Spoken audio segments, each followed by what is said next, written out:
8월 25일 월요일. 모든 공로를 하나님께. 한나라의 왕이 어느 날 매우 만족스러운 식사를 했습니다. 왕은 큰 상을 주려고 요리사를 불러 칭찬했습니다. 그런데 요리사는 자신의 공이 아니라고 말했습니다. 오늘따라 유독 재료가 싱싱했습니다. 저보다는 식료품점 주인에게 더 큰 공이 있습니다. 주방장의 말을 들은 왕은 식료품점 주인을 불렀습니다. 그런데 식료품점 주인도 자신의 공이 아니라고 말했습니다. 농부가 열심히 농사지은 것을 저는 가져다만 팔았는걸요. 진짜 공은 농부에게 있습니다. 왕은 이번엔 농부를 불렀습니다. 그런데 농부마저도 자신의 공이 아니라고 말했습니다. 저는 그저 땅에 씨앗을 심고 거두기만 하는 농부입니다. 주 하나님이 좋은 햇볕을 주시고 때에 맞게 비를 내려주셔서 좋은 곡식을 거둘 수 있었습니다. 제가 한 것은 아무것도 없습니다.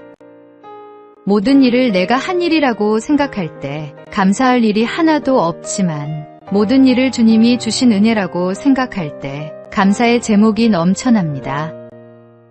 누구보다 헌신했음에도 모든 공로를 하나님의 은혜로 돌린 사도 바울처럼 우리가 이루는 모든 일에 대한 공로를 오직 주님께만 돌리십시오. 오늘의 말씀, 내게 능력 주시는 자 안에서 내가 모든 것을 할 수 있느니라. 오늘의 만나, 우리의 모든 성취가 하나님의 은혜임을 인정하고 겸손한 마음으로 감사를 드리는 삶을 살아가시기 바랍니다.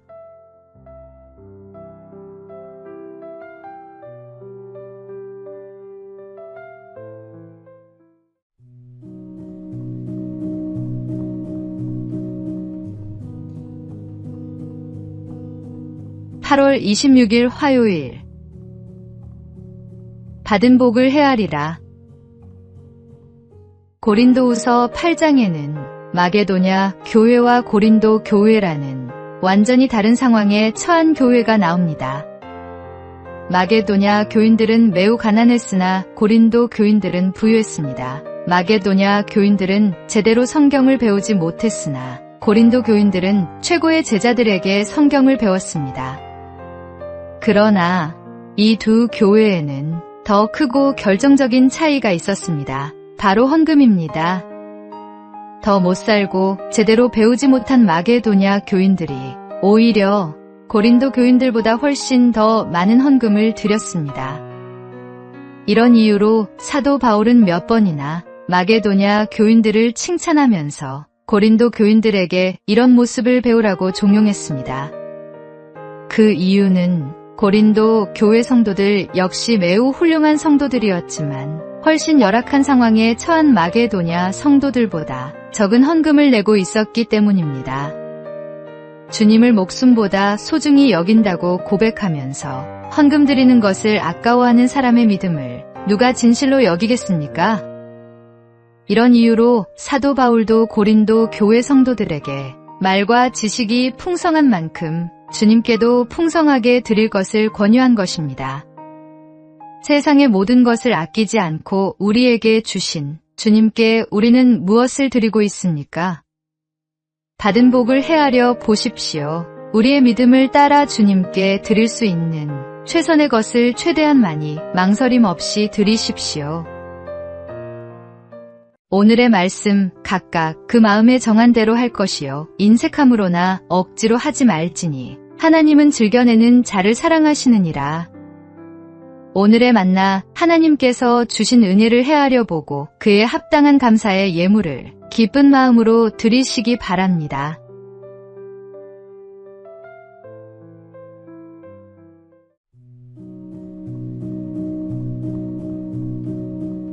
(8월 27일) 수요일. 주님을 향한 올바른 자세. 한 목사님이 설교 시간에 성도들에게 주먹을 쥐고 두 팔을 앞으로 내밀어 보라고 한 후 세상을 향해 주먹을 내밀고 있는 이 모습은 우리 마음대로 살려는 모습입니다. 대부분의 세상 사람은 이렇게 살아갑니다라고 말했습니다. 목사님은 다음으로 상대방을 향해 주먹을 내미는 모습은 다른 사람을 지배하려는 모습입니다. 사회적으로 성공한 많은 사람이 이렇게 살아갑니다. 목사님은 이번에는 그대로 주먹을 펴보라고 말했습니다. 상대방을 향해 주먹이 아닌 손을 내밀 때 우리는 예수님 말씀처럼 살아갑니다. 서로 섬기고 사랑하라는 말씀대로 말입니다. 목사님은 이번에는 두 손을 그대로 들어 만세를 해보라고 말했습니다. 그러나 사람을 섬기고 사랑하는 모습으로는 부족합니다. 지금처럼 하나님께 두 손을 들고 항복하는 신앙생활을 하십시오. 사람을 섬기고 사랑하면서 하나님을 향해서는 주먹을 쥐고 맞서는 어리석은 사람이 되지 마십시오. 예수전도단을 설립한 로렌 커닝햄이 사용하던 예화입니다. 주님의 말씀대로 형제와 자매를 사랑하며 주님이 보여주신 사랑대로 모든 것을 주님께 드리십시오. 오늘의 말씀, 만일 누가 말하려면 하나님의 말씀을 하는 것 같이 하고 누가 봉사하려면 하나님이 공급하시는 힘으로 하는 것 같이 하라. 오늘의 만나, 하나님께 완전히 항복하고 순종하는 마음으로 형제자매를 사랑하며 섬기는 삶을 살아가시기 바랍니다.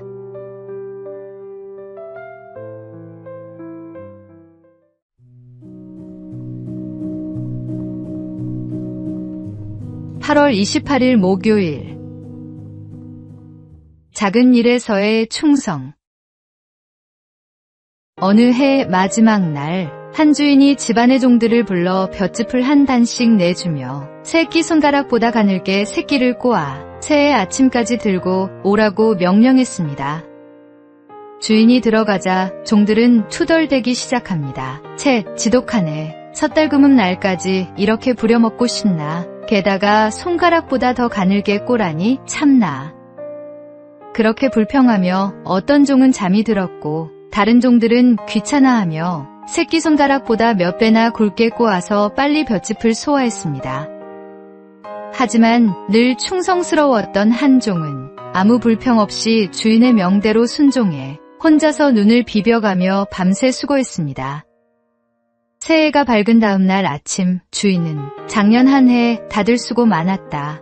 이제 너희들이 꼰 새끼로 이 엽전을 마음껏 끼워 가거라고 말했습니다. 두껍게 꼰 새끼로는 절대 엽전을 끼워 갈 수 없었던 종들은 당황했습니다.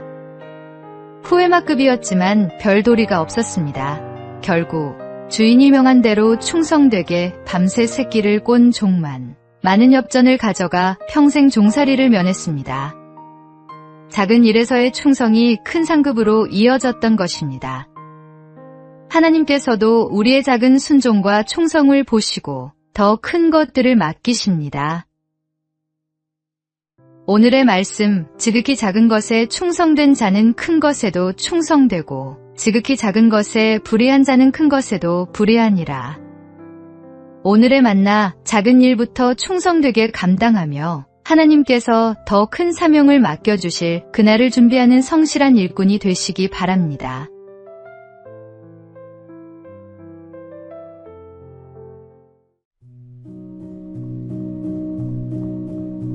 (8월 29일) 금요일. 작은 친구들의 큰 걱정. 묵과 닿은 강가 한쪽, 오랜 친구인 피라미, 잠자리, 개미가 모였습니다. 피라미가 먼저 걱정을 꺼냈습니다. 얘들아, 요즘 들어 수영 실력이 많이 늘었어. 그러다 보니 이 좁은 강가에만 계속 있는 게 괜히 답답하게 느껴지는 거야. 어쩌면 이 물이 나에겐 너무 작은 게 아닐까. 잠자리와 개미는 웃으며 손사래를 쳤습니다. 우리가 보기엔 평생 그런 걱정은 안 해도 될 것 같은걸? 이번엔 개미가 조심스럽게 말했습니다. 요즘 열심히 땅굴을 파다 보니 우리 집이 참 넓어졌어. 그런데 가끔 이런 생각이 들어. 이렇게 계속 파다 보면 언젠가는 흙이 다 떨어지는 날이 오는 건 아닐까? 피라미와 잠자리는 동시에 웃었습니다. 그런 집을 100채, 1000채 지어도 흙이 부족할 일은 없을걸. 마지막으로 잠자리가 망설이다가 조심스럽게 말했습니다. 요즘 하늘을 날다 보면 가끔 저 하늘 끝에 내 머리가 닿을 것 같은 느낌이 들어. 혹시 너무 높이 나는 건 아닐까 하는 괜한 걱정이 들더라고. 이번에는 피라미와 개미가 서로를 보며 말했습니다. 세상에서 그런 쓸데없는 걱정은 또 처음 들어보네. 세 친구는 서로의 이야기에 웃음을 터뜨리며 걱정과 생각들을 함께 나누었습니다. 8월의 끝, 계절은 가을을 향해 나아가고 우리는 또 새로운 달을 준비합니다. 돌아보면 우리가 가졌던 걱정들 역시 피라미와 잠자리, 개미의 염려처럼 전능하신 주님 앞에서는 모래알보다 작은 사소한 일이었을지도 모릅니다. 오늘의 말씀, 여호와는 나의 목자시니 내게 부족함이 없으리로다. 오늘의 만나, 우리의 작은 걱정들이 하나님의 크신 은혜 앞에서는 아무것도 아님을 깨닫고 주님의 돌보심을 신뢰하며 평안한 마음으로 살아가시기 바랍니다.